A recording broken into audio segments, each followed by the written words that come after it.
Hello everybody and welcome to the return of the League One transfer rumour roundup. The summer transfer window is now fast approaching, not long now until it officially opens, but that hasn't stopped a number of League One clubs from getting deals done. So to familiarise yourself with this series, I will be going over all of the completed deals and transfer rumours to do with League One. Of course, this series is inspired by the legend that is Ben HD. He does this for the Championship. I will leave a link to his channel. To kick off, as ever, with these videos, we will go through the completed deals that have gone through so far in the summer transfer window, and it is safe to say there have been a fair few, so we're going to just blitz through these. Bolton Wanderers have completed the signing of Cambridge United defender Jack Iredale on a permanent transfer. This one was spoken about quite a lot earlier last month, and the deal has now been completed. This one seems to be very highly rated. Shrewsbury Town have completed the permanent signing of Coventry City midfielder Jordan Shipley. Forest Green Rovers defensive midfielder Ebu Adams has joined Cardiff City on a free after his contract ran down at the newly promoted League One side. Bristol City have completed the signing of Oxford's United midfielder Mark Sykes on a free transfer. This one is a big loss for Oxford for sure in the middle of that park. Sykes has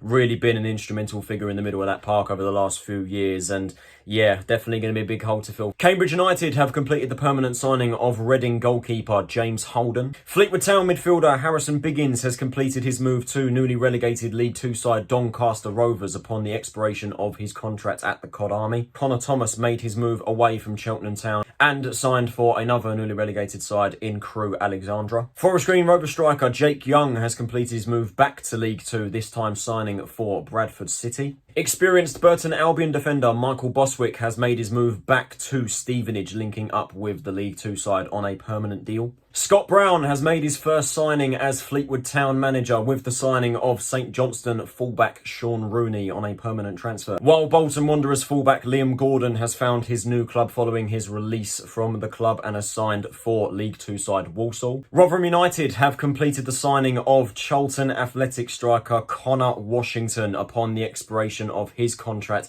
at the Addicts. Certainly an interesting one, of course. This one happened a few days ago.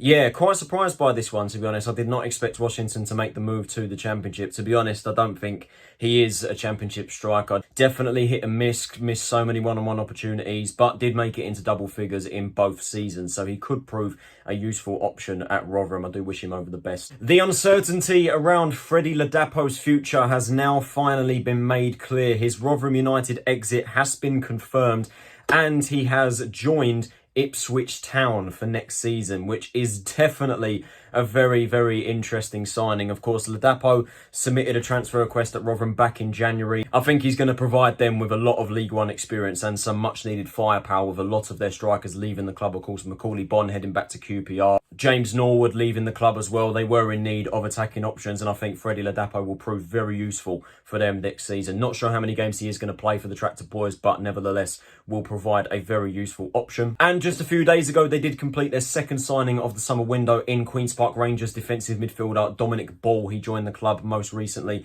after his contract expired at the Championship side. Again, a very decent buy in my opinion, will add a lot to their midfield, another midfield option. Newcastle United midfielder Mo Sangare spent last season on loan at Accrington Stanley. That deal has now been made a permanent. And Morecambe striker Jonah Ayunga has parted ways with the club and has signed for Scottish Premier League side St Mirren. So there are all of the completed deals so far in League One at the time of recording this video. Now, without any further hesitation, people, let's dive into these transfer rumours. And we begin these transfer rumours with certainly one of the wildest transfer rumours of this transfer window so far, and probably throughout this transfer window. I don't think many are going to top this, but Sheffield Wednesday striker Josh Windass has most recently been linked with a move to South America, and I honestly... it is such a strange deal. I honestly, I watched a video recently from Punkchef41. Check it out if you haven't seen it. I hadn't heard of it until I watched this video, and I was honestly so taken aback. So Argentinian side Atletico Talares are interested in the striker. They most recently put in a bid for Windass, and it is understood, well, what I can gather from Punkchef41's video is that Sheffield Wednesday did turn down that move. Now, it is believed that Atletico Talares are thinking about putting in a second bid for the striker. And yeah, what do I think about this one? It certainly is a strange move. It is a very, very strange move. Obviously, Wednesday's attacking options at the moment are quite slim, and they are in the market for a striker. We will be looking at a couple of their options just after we talk about this one. But of course, Wednesday's options right now currently stand at Windass, Lee Gregory and Callum Patterson. Of course, Florian Kambiri has returned to his parent club, St. Gallen, unless it was a permanent deal, I'm not entirely sure. And of course, Saido Berahino has not been offered a new contract either, so he's left. Windass's future is, well, clearly hanging in the balance with this very bizarre rumour. Now, Windass wasn't involved in Wednesday's team much last season, or the season just gone, should I say. He played 12 games in all competitions, although 4 goals and 2 assists, so averaging a goal contribution every other game, is really not that bad. I don't think it's that bad of a return, considering the games he played. I don't know if he was injured or anything, or he just was left out the squad for whatever reason. But yeah, it's a very bizarre move. It's a very, very bizarre transfer rumour, and I'm not entirely sure whether this one is concrete, whether this one is actually going to happen. But yeah, definitely one to look out for over the next few days, whether Tavares do decide to come in with a second offer. But yeah, very strange one, this one. There have been a couple strikers that have been revealed as on Sheffield Wednesday's radar. One of them revealed today being Rotherham United striker Michael Smith. Now, it is understood that Smith is attracting interest from other Championship and League One clubs. Those aren't known. Sheffield Wednesday, at the time of recording this video, are the only club that have been publicly stated as being interested in Michael Smith. Now, Smith has just come off the back of a fantastic season at Rotherham. Obviously helped them massively in their promotion winning season this year. He played 45 games for them this season, scoring 19 goals and 6 assists. I believe his best scoring season to date. So if Wednesday do decide to go in for Smith, I think that they will get themselves a very good League One striker. Obviously a very good proven scorer at this level. As I said, just come off the back of a fantastic season at Rotherham, and will definitely offer them some much needed firepower. You know, there's no disrespect to the strikers that they currently have. You know, Patterson and Gregory are 2 good options. Gregory's had a great season as well, and obviously Windass, but obviously his future is unknown, as we have just spoken about. But yeah, if they do go in for Smith, it would be a great signing, but it's unsurprising really that there are Championship clubs interested in him. And another striker that Wednesday have been linked with recently is, of course, Charlton Athletic striker Jayden Stockley. Now, I'm going to be honest with this one. As a Charlton fan, I can't see this happening. I can't see Stockley leaving Charlton this summer, and there are reasons. Now, Stockley, of course, did join Charlton fairly recently last summer, where he was attracting a lot of interest from other League One clubs. I believe Wednesday were in for him, as well as Portsmouth, and I think Portsmouth were actually very close to signing him until he done a U-turn at the last minute and decided to join us after impressing in the second half of last season on loan from Preston North End. Now, Stockley signed a 3-year contract, so he does have 2 years left on his deal, and of course has just come off the back of a 20-goal season. Yes, 13 of those came in League One, but still, nonetheless, it was a 20-goal season across all competitions. Now,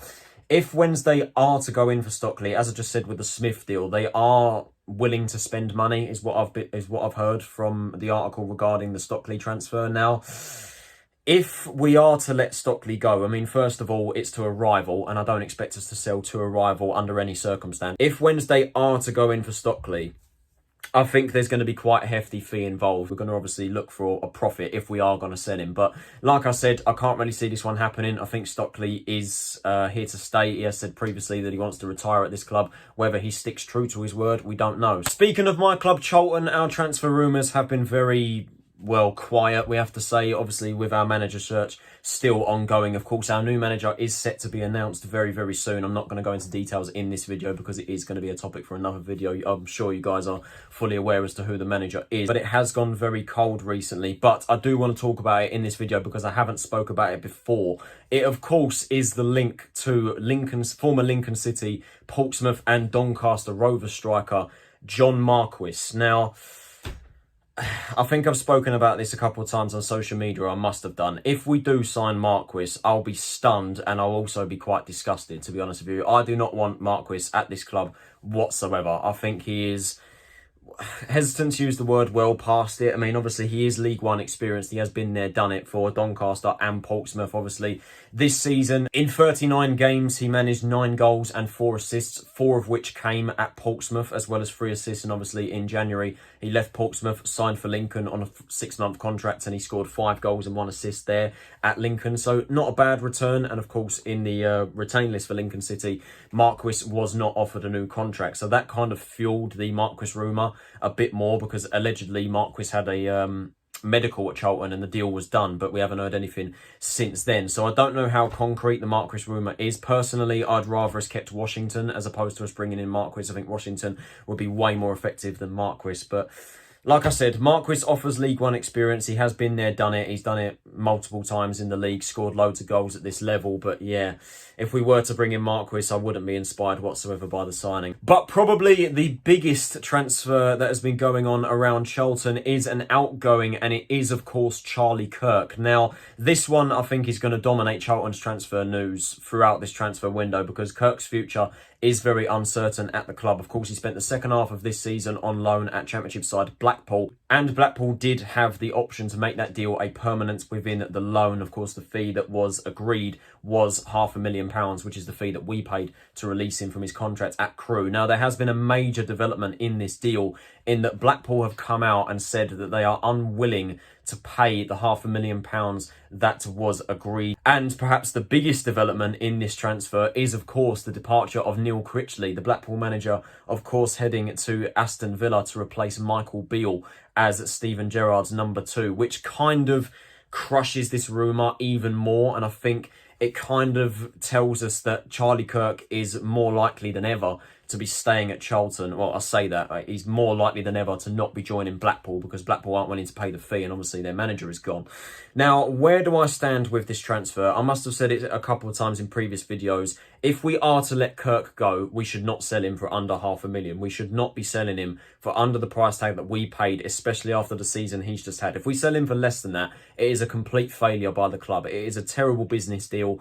And there's no doubt there is a player there. There is a player in KIRK, as seen through his performance at Blackpool. You know, he got 3 assists in 9 games. He really impressed at Blackpool. My concern with this one is what KIRK wants to do. Does KIRK want to stay at Charlton, or does he want to go? If he wants to leave and sign for Blackpool, then obviously there is a problem, because Blackpool are obviously going to want to renegotiate the fee that was agreed. Charlton, I hope, will put their foot down and say, look, we're not lowering it, and obviously Blackpool will then have to pull out. But then it's obviously, what does KIRK want to do? You know, does he want to force his way out of the club? Milton Keynes Don centre-back Harry Darling is attracting a lot of interest from Championship and Premier League clubs. Sheffield United, Swansea City and Brighton are said to be interested in the 22-year-old centre-half. Of course, Darling has just come off the back of a massive season at MK Dons. Obviously was nominated into the PFA Team of the Year this year, got 7 goals from defence, which is absolutely incredible for a centre-half. And yeah, a very big part of MK Dons' success this year. It's no surprise really that he is attracting interest from top-level clubs, and I wouldn't be surprised if he was to make the move away from the club. Yeah, going to be interesting to see where this one goes. A massive loss for MK Dons if this one is to go through. And of course, there has been a number of there are a number of key assets that MK Dons have got to keep hold of for this season. Of course, there's Darling, and there's obviously Scott Twine. He's probably the biggest. Championship playoff finalists Huddersfield Town are in the market for a new centre half following the release of Naby Sarr in the retain list and a couple other players that they have let go. Now, it does look very likely that they are going to complete the signing of Cheltenham Town centre-half Will Boyle. Now, of course, we've spoken about Boyle in previous episodes on the channel. Boyle recently in the retain list refused to sign a new contract with the club, so he, I think, has left Cheltenham on a free, which is a massive loss for them. It is a massive loss in the defensive line, and it does look very likely that Huddersfield are interested. Stockport County were apparently interested as well. It does look as if Carlos Corberán has persuaded Boyle to join him at the Terriers, and of course returning to Huddersfield as he came through the youth ranks there. I think this is a good deal for Huddersfield personally. I think they've done really well. And the Terriers are also reportedly interested in Wycombe Wanderers centre-half Ryan TAFAZOLLI. Now again, this one is an interesting one. TAFAZOLLI has got previous experience at playing at Championship level with Hull and Peterborough, I do believe. I don't know if he played in the Championship with Peterborough. I don't think he did actually. I think he played League One with Peterborough, but he definitely played in the Championship with Hull City back in the 2019-20 season, and of course with Wycombe as well when they were in the Championship. So yeah, it'd be interesting to see where that one goes. TAFAZOLLI got 5 goals from centre-half this season, which is pretty decent. So yeah, be an interesting one to look out for, this one. We've spoken about this one in previous episodes, but it has now been confirmed. Conor McGrandles has confirmed his Lincoln City exit. Of course, he was attracting interest from Scottish Premier League sides Hibernian and Aberdeen in the January transfer window, with apparently the player wanting to move back to his home nation. Now, it looks likely more than ever that McGrandles will be heading up there. It's not known as to which clubs are currently linked with him, but it is confirmed that he has left the Imps upon the expiration of his contract. I think it is a big loss in the middle of the park for Lincoln. Obviously, he played a big part of their playoff final campaign when they lost to Blackpool. This season, he did play in the central midfield and a couple of times in the defensive midfield position. He got 2.8 tackles per 19 with 0.7 key passes and a 82.6% pass success. So wherever he does end up, I think he will be a presence in the middle of the park. You know, he offers a bit defensively. Crewe Alexandra striker Mikael Mandron is eyeing a move back to League One following Alexandra's relegation from the division this season. Of course, the Frenchman was linked with a move away from the club back in January. Remember, we spoke about it in the first episode of this series. Wigan Athletic were reportedly interested in the striker. Now, Mandron has officially left Crewe upon the expiration of his contract. He didn't sign a new deal, and we have to say, Mandron was probably one of Crewe's, if not their best player this season. He bagged 7 goals. He did quite well for them last season as well when they finished mid-table under David Artell. He got 11 goals in 42. It's unsurprising for me that Mandron is eyeing a move to League One level. I think, to be fair, he is a League One striker. He's been there and done it with Gillingham previously. And the same can also be said for Doncaster Rovers midfielder John Bostock, who most recently confirmed his departure from the club, as he has expressed a desire to play at a higher level. I do remember when Charlton were linked with Bostock back in the Championship season 2019-20. I remember when he was playing for Nottingham Forest at the time. He was on loan at Toulouse, and or was it the other way around? I can't remember. But yeah, I remember when we nearly signed him back in January, but we couldn't sign him because Toulouse couldn't be asked to do the paperwork. Again, like Mandron, understandable that Bostock does want to play at a higher level, and it's going to be interesting to see where he does end up. Obviously, predominantly a defensive midfielder, but can also play, you know, more central. Again, like McGrandles, you know, he can offer a fair bit in the middle of the park. Bolton Wanderers forward Dapo Afolayan has recently been linked with a move away to Europa League finalists Rangers, although I must say this link was rumoured quite a while ago. Apparently, this link came about as there was interest in Ryan Kent, so it was believed that Afolayan was the preferred replacement. Now, there is no denying that Afolayan has had a fantastic season at Bolton this year. He's done really well over the past 2 seasons. This season, he bagged 12 goals and 4 assists from 44 games, averaging 1.5 key passes per 90 and 3.1 shots per game. So a very key player in Bolton's attack this year, and if they were to let him go, it would be a very, very big loss. As for the move to Rangers,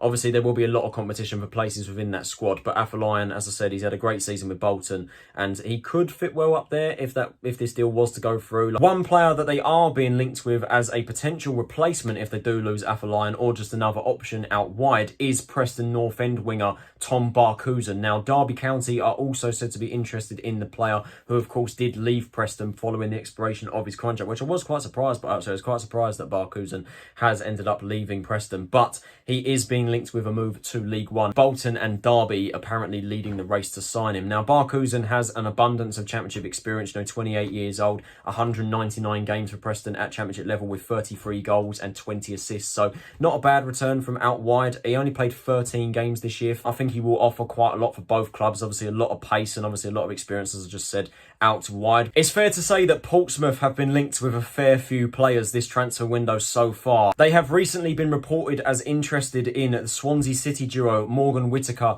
and Kyle Joseph. Now, these two are, of course, young and up and coming, and both were on loan at League One last season. Whittaker was on loan at the second half of the season at Lincoln City, where he did impress, we have to say. 5 goals, 1 assist from 20 games, not too bad. Kyle Joseph spent the first half of the season at Cheltenham Town, where he got 4 goals and 2 assists from 19 games until he was recalled in January by Russell Martin to play a part in the Swansea team, although he did only play 10 games while failing to score a goal. Portsmouth are in need of some attacking options, you know, with the likes of Tyler Walker going back to Coventry, and yeah, they do look quite thin in the attacking line. George Hurst obviously going back to Leicester as well, so it's going to be interesting to see what they do with that. But yeah, Joseph, I think he'll be a good option, but certainly unproven. You know, he done fairly well at Cheltenham, and I think he will offer something. And Whittaker obviously did well as well at Lincoln City, so he'll offer something out wide or potentially up front as well. So it is also believed that Pompey are in the race alongside Luton Town to sign Leicester City attacking midfielder Callum WRIGHT. He did spend this season on loan at Cheltenham Town, where he really did impress as one of their better players. 9 goals and 7 assists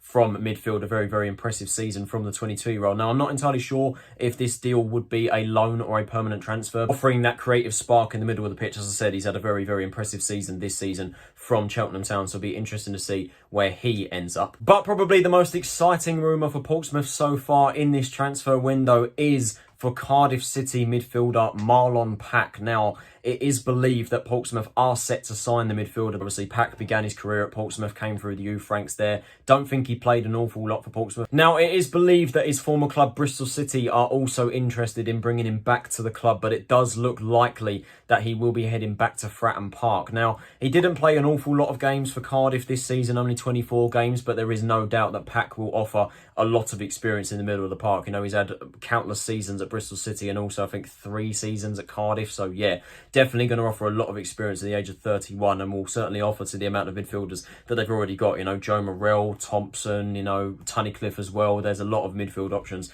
that Portsmouth will have going into next season. I think Pack will add that bit more experience and quality in the middle of that park. Scott Brown is certainly not messing about when it comes to finding new players for his first managerial job at Fleetwood Town, and he did say in his interview with Sky Sports News that he knows the Scottish market really well. It is looking very likely that they are going to complete the signing of Shrewsbury Town midfielder Josh Vella. Of course, he did previously have a spell at Hibernian and, of course, at Bolton as well. Like Pack for Portsmouth, if that deal is to go through, I think Vella will offer a lot to Fleetwood's midfield and some much needed options, to be honest with you, because their midfield option is looking quite thin at the moment, obviously with the departure of Harrison Biggins to Doncaster, and obviously Callum Camp's getting released as well. They are in need of a couple midfield options, and I think Vella will definitely prove useful for them. He's been a regular in the Shrewsbury team, and Shrewsbury fans have spoken very highly of him. He's also got 4 years of championship experience at Bolton, although most of those times were not pleasant, where they were battling relegation until they eventually did go down. They are also interested, alongside Burton Albion, in the signing of St Johnstone striker Callum Hendry. Now, of course, Fleetwood have already signed a player from St Johnstone this transfer window in fullback Sean Rooney. I must admit, I can't really say that I'm an admirer of the Scottish Premier League, so I can't say I know an awful lot about Hendry. From what I've researched, 24 years of age, 8 goals in 19 games this season. Not a bad return. But by far, the most interesting transfer rumour for Fleetwood so far is for the signing of Ross County attacking midfielder Regan Charles Cook. Now, of course, he's just come off the back of a fabulous season up in Scotland. You know, he was the joint Golden Boot winner, 13 goals and 2 assists this season, and at only 25, he's definitely got a lot more to give. And of course, from a personal note, Charles Cook obviously came through the Charlton Academy, so it is really nice to see him doing so well up in Scotland. Now, if Fleetwood were to make this one a permanent deal and they were to get this one done, I think this would be a good signing. I think he would offer some much needed quality going forward in the attacking line, and of course has had previous League One experience with Gillingham as well. And then to wrap up this video, we of course come to Cole Stockton. It is not a surprise whatsoever that Stockton is being linked with a move away from Morecambe. He is definitely going to be a striker in demand, and the first club to throw their hat in the ring to sign the striker is Scottish Premier League side Hibernian. Now, I'm not really surprised by this. As I said, with Stockton being interested, I fully expect there to be a number of high-level League One clubs and also Championship sides interested in the striker. He's just come off the back of his best ever goal-scoring season, 23 goals and 4 assists in 44 matches. If Morecambe are to lose Stockton, I think they're in serious trouble, because we have seen in previous seasons many League One teams losing their star men, not replacing them adequately, and then going down. You know, we saw it at Bristol Rovers last season when they lost Johnson Clark-Harris. He went to Peterborough. They didn't really replace him properly and they ended up going down. And then this season, we saw it with AFC Wimbledon. You know, they lost Joe Pigott, they lost Ryan Longman, didn't really replace them, relied on inexperienced players and youth players, and ultimately they went down. And I think if Morecambe do lose Stockton and they don't replace him properly, they're going to be in trouble, and they're definitely going to be one of the favourites to go down this year. Now, I'm not sure what Stockton's going to want to do. Is he going to want to stay at Morecambe? If he does stay at Morecambe, I think that's absolutely massive, and it could very well prove the difference between them staying up and them going down.